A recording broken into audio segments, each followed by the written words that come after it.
हर हर महादेव, जय भोलेनाथ। स्वागत है आप सभी का आपके अपने YouTube चैनल उपासना की उपासना में। आज की वीडियो में आप जानेंगे भाद्रपद मास के कृष्ण पक्ष में पड़ने वाला प्रदोष व्रत कब है, शुभ मुहूर्त क्या है, पूजा विधि क्या है, प्रदोष काल का समय क्या है। वीडियो में आप अंत तक बने रहें। वीडियो पसंद आता है तो लाइक करके चैनल को सब्सक्राइब करना बिल्कुल मत भूलिएगा। बेल बटन जरूर प्रेस कीजिए ताकि नई वीडियोस आप तक रोज पहुंच सकें। सनातन धर्म में प्रदोष व्रत का बहुत अधिक महत्व होता है। त्रयोदशी तिथि पर प्रदोष व्रत रखा जाता है। हर माह में 2 बार प्रदोष व्रत रखा जाता है। साल में कुल 24 प्रदोष व्रत होते हैं और जब अधिक मास होता है तो कुल मिलाकर 26 प्रदोष व्रत हमें प्राप्त होते हैं। प्रदोष व्रत के दिन भगवान शंकर, माता पार्वती की विधि विधान से पूजा की जाती है। प्रदोष व्रत में प्रदोष काल के दौरान पूजा का विशेष महत्व होता है। भाद्रपद मास के कृष्ण पक्ष की त्रयोदशी तिथि 12 सितंबर मंगलवार को है। मंगलवार को पड़ने के कारण इस प्रदोष व्रत को भौम प्रदोष व्रत कहा जाता है। शास्त्रों में सोम प्रदोष, शनि प्रदोष और भौम प्रदोष व्रत को बहुत ही महत्वपूर्ण माना जाता है। भौम प्रदोष व्रत में शिव पूजा करने से हनुमान जी की कृपा भी प्राप्त होती है, क्योंकि भगवान शिव का रुद्रावतार ही हनुमान जी हैं। प्रदोष व्रत के दिन भगवान शिव की उपासना प्रदोष काल में करने से व्यक्ति के जीवन से दुख दरिद्रता का नाश होता है और सुख समृद्धि और ऐश्वर्य की वृद्धि होती है। भौम प्रदोष का महत्व इसलिए और भी ज्यादा बढ़ जाता है क्योंकि शिव पूजा से महादेव के साथ ही ग्रहों के सेनापति मंगल भी साधक से प्रसन्न होते हैं। पंचांग के अनुसार भाद्रपद मास के कृष्ण पक्ष की त्रयोदशी तिथि 11 सितंबर 2023 को रात 11:52 से शुरू हो रही है और यह 13 सितंबर 2023 को प्रातः 2:21 पर संपन्न होगी। यह तिथि प्रदोष काल के बीतने के बाद शुरू हो रही है, इसलिए प्रदोष व्रत 12 सितंबर मंगलवार को ही रखा जाएगा, क्योंकि प्रदोष व्रत में प्रदोष काल का विशेष महत्व होता है और प्रदोष काल का समय हमें 12 सितंबर 2023 मंगलवार के दिन ही प्राप्त हो रहा है। इस दिन पूजा का शुभ मुहूर्त मंगलवार को शाम 6:30 से रात 8:49 तक रहेगा। इस अवधि में प्रदोष काल में भगवान शिव, मां पार्वती और हनुमान जी की पूजा की जाती है। मंगलवार रुद्रावतार हनुमान और ग्रहों के सेनापति मंगल की पूजा का साप्ताहिक दिन होता है। इसी दिन आदिदेव भगवान शिव का प्रदोष व्रत रखा जाएगा। इसलिए इस दिन शिव और हनुमान जी की पूजा करने वालों के सभी कष्ट और संकट कट जाते हैं। जिन लोगों को मांगलिक दोष होते हैं उन्हें भी भौम प्रदोष व्रत से लाभ प्राप्त होता है। इससे उनके विवाह और वैवाहिक जीवन में आ रही परेशानियां दूर हो जाती हैं। भौम प्रदोष व्रत के प्रभाव से व्यक्ति को शारीरिक पीड़ा से मुक्ति मिलती है। इसके साथ ही शिव जी की कृपा से उनके परिवार को आरोग्यता प्राप्त होती है, आत्मविश्वास में वृद्धि होती है। मंगल ग्रह की शांति के लिए यह व्रत बहुत ही खास माना जाता है। मंगलवार को पड़ने वाले प्रदोष व्रत के दिन पूजा में साधक की उम्र बढ़ती है और सेहत भी अच्छी होती है। प्रदोष काल सूर्यास्त से 45 मिनट पहले प्रारंभ होकर सूर्यास्त के बाद 45 मिनट तक होता है। प्रदोष का दिन जब साप्ताहिक दिवस सोमवार का होता है तो उसे सोम प्रदोष कहते हैं, मंगल का होता है तो भौम प्रदोष कहते हैं और शनि का होता है तो शनि प्रदोष कहते हैं। इसी तरह सप्ताह में जितने भी दिन होते हैं उन दिनों पर प्रदोष पड़ता है तो उसे उसी प्रदोष के नाम से जाना जाता है। प्रदोष व्रत की पूजा अपने शहर के सूर्यास्त होने के समय के अनुसार प्रदोष काल में करना चाहिए। भगवान शिव की प्रदोष काल में पूजा किए बिना भोजन ग्रहण नहीं करना चाहिए। व्रत के समय में अन्न, नमक, मिर्च आदि का सेवन नहीं करना चाहिए। पूजा की थाली में अबीर, गुलाल, चंदन, काले तिल, फूल, धतूरा, बिल्वपत्र, शमीपत्र, जनेऊ, कलावा, दीपक, कपूर, अगरबत्ती और फल के साथ पूजा करना चाहिए। प्रदोष व्रत करने के लिए व्यक्ति को त्रयोदशी के दिन प्रातः सूर्य उदय से पूर्व उठना चाहिए। नित्य कर्मों से निवृत्त होकर भगवान श्री भोलेनाथ का स्मरण करना चाहिए।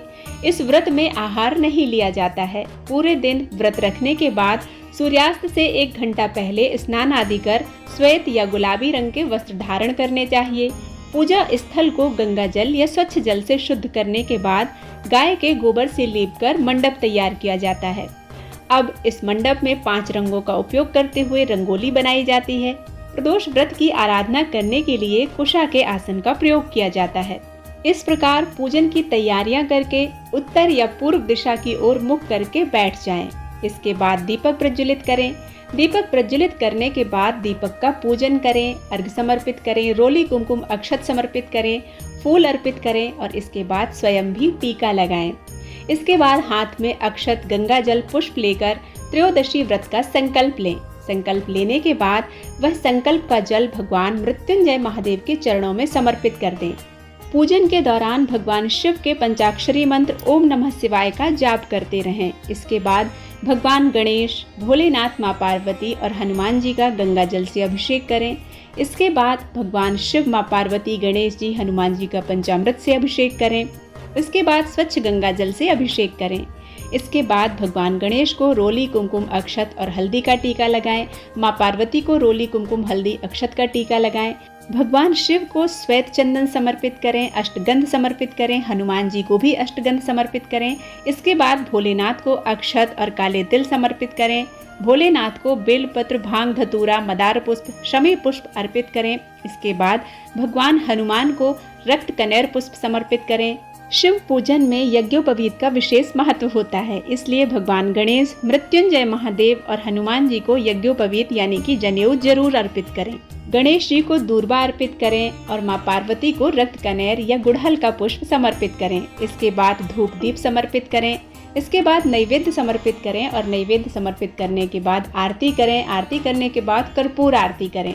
इस प्रकार से संक्षिप्त रूप से आप प्रातः काल पूजन करें और इसी प्रकार से आपको सायंकाल यानी कि प्रदोष काल में भी भगवान शिव, माँ पार्वती और हनुमान जी की पूजा करना है। पूजा के दौरान भगवान शिव, माँ पार्वती, गणेश जी और हनुमान जी के मंत्रों का निरंतर जाप करते रहना चाहिए। इस दिन हनुमान चालीसा का कम से कम 3 पाठ जरूर करना चाहिए। इससे हनुमान जी की कृपा होगी और संकटों से मुक्ति प्राप्त होगी।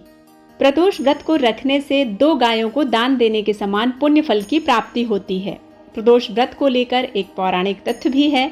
एक दिन जब चारों ओर अधर्म की स्थिति होगी, अन्याय और अनाचार का एकाधिकार होगा, मनुष्य में स्वार्थ भाव अधिक होंगे, व्यक्ति सत्कर्म के स्थान पर नीच कार्यों को अधिक करेगा, उस समय में जो व्यक्ति त्रयोदशी का व्रत रखकर शिव आराधना करेगा उस पर शिव कृपा होगी।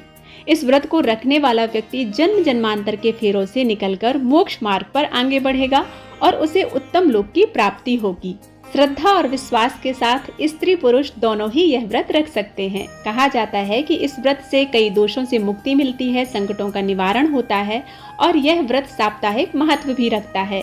रविवार को पड़ने वाले प्रदोष व्रत को रखने से आयु में वृद्धि होती है, स्वास्थ्य अच्छा होता है। सोमवार के दिन त्रयोदशी पड़ने पर किए जाने वाले व्रत से आरोग्यता प्राप्त होती है और इंसान की सभी इच्छाएं पूर्ण होती हैं। मंगलवार के दिन त्रयोदशी का व्रत हो तो उस दिन के व्रत को करने से रोगों से मुक्ति और स्वास्थ्य में लाभ होता है। बुधवार के दिन प्रदोष व्रत हो तो व्रत करने वाले की सभी मनोकामनाएं पूर्ण होती हैं। गुरुवार के दिन प्रदोष व्रत पड़े तो इस दिन व्रत के फल से शत्रुओं का विनाश होता है। शुक्रवार के दिन होने वाला प्रदोष व्रत सौभाग्य, दाम्पत्य जीवन की सुख शांति बनाए रखता है। संतान प्राप्ति की कामना है तो शनिवार के दिन पड़ने वाले प्रदोष व्रत को करना चाहिए। अपने उद्देश्यों को ध्यान में रखते हुए जब प्रदोष का व्रत किया जाता है तो व्रत से मिलने वाले फलों में वृद्धि होती है।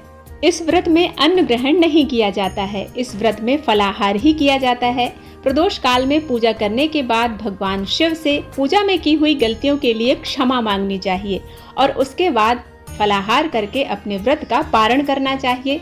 अगले दिन यानी चतुर्दशी के दिन व्रत पारणा करते समय, खोलते समय सबसे पहले दान देना चाहिए, क्योंकि जब हम दान देते हैं तभी हमें किसी भी व्रत का या पूजा अनुष्ठान का पूर्ण फल प्राप्त होता है।